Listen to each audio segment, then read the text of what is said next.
Sveiki, čia Virtuvės mitų griovėjų TV. Šiandien laidoje noriu parodyti varškės apkepą su mano kruopomis ir šviežiais mangų vaisiais. Tad pradėkime nuo kiaušinio plakimo. Į dubenį mušame 4 kiaušinius. Dedame kokius 4 gerus šaukštus cukraus, šaukštelį vanilinio cukraus ir viską labai gerai išmaišome.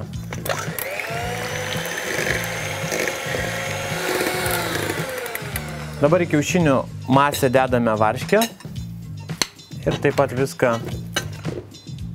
sumalame.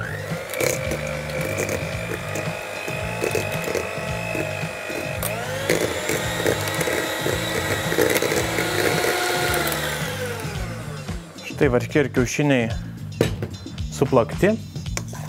Dabar į šitą masę dedame virtas mano kruopos. Tai yra mano košė, aš tik tai ją visiškai neatšaldžiau, jinai dar yra šilta, kad lengviau sumaišytų į tešlą. Ir gerai ją irgi įmaišome.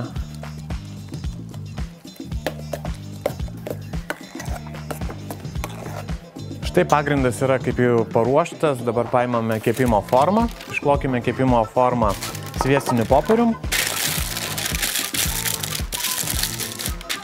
Į ją įdėsime kelis mango gabalėlius. Čia nusilupkime. Čia puikiai tiks ir obuoliai, ir bananai, arba mėgstamos uogos.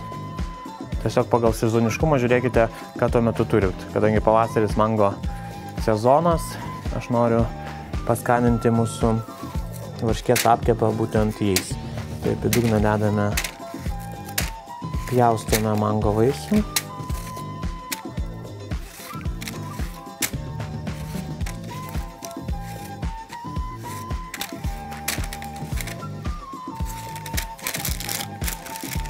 Ir ant mango pilame paruoštą tešlą.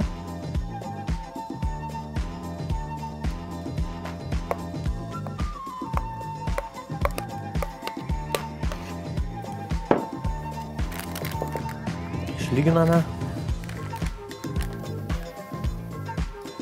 Štai, o dabar iššausime į 180 laipsnių kaitintą orkaitę ir kepsime apie 30 minučių, kol mūsų apkepas gardžiai apskrus.